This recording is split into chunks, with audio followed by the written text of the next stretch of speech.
આજે આપણે બનાવીશું સોયાબીન અને બટાકાની ટિક્કી બનાવીશું. એને આ સોયાબીન મેં 10 મિનિટ ગરમ પાણીમાં ઉકાળી લીધા છે. આ બટાકા પણ મેં બાફી લીધો છે. 1 નંગ બટાકો છે અને 15 થી 20 આ સોયાબીનના નંગ છે. આ 1 લીલું મરચું છે, ઝીણું સમાર્યું છે, ધાણા છે. આ સોયાબીનને આપણે પાણીમાંથી એને એકદમ આમ નીચોવી લઈશું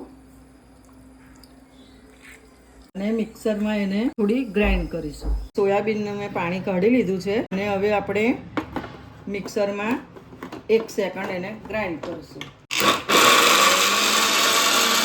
આ થઈ ગઈ છે.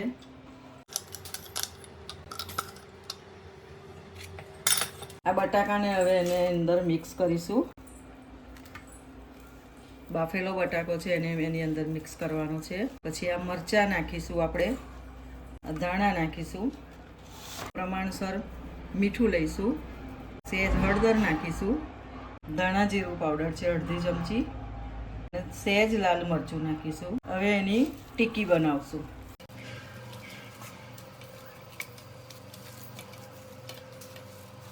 અને સરખું મિક્સ થવા દઈશું.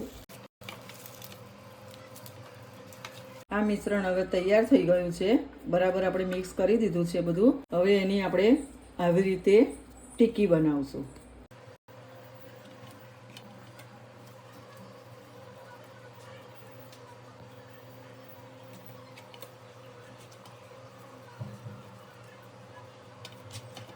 પેનમાં થોડું તેલ લગાડીશું અને આ ટિક્કીને મૂકીશું.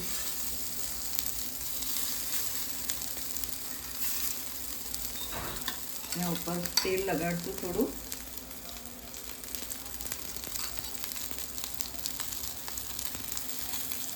અને ધીમા તાપે થવા દઈશું.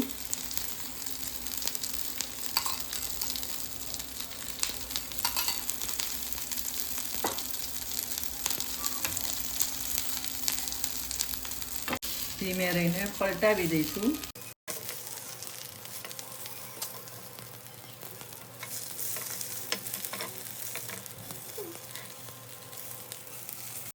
બીજી તરફ પણ હવે થવા દઈશું. થોડું તેલ રેડીશું. હવે આપણે એને થોડી પાછું ફરીથી પલટાવીશું.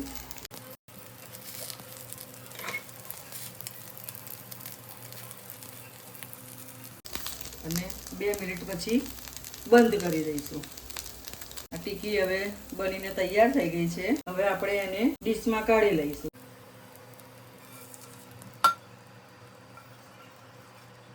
આ બનીને તૈયાર થઈ ગઈ અને ડીશમાં કાઢી. હવે એને તમે સોસ સાથે કે ચટણી સાથે ખાઈ શકો છો.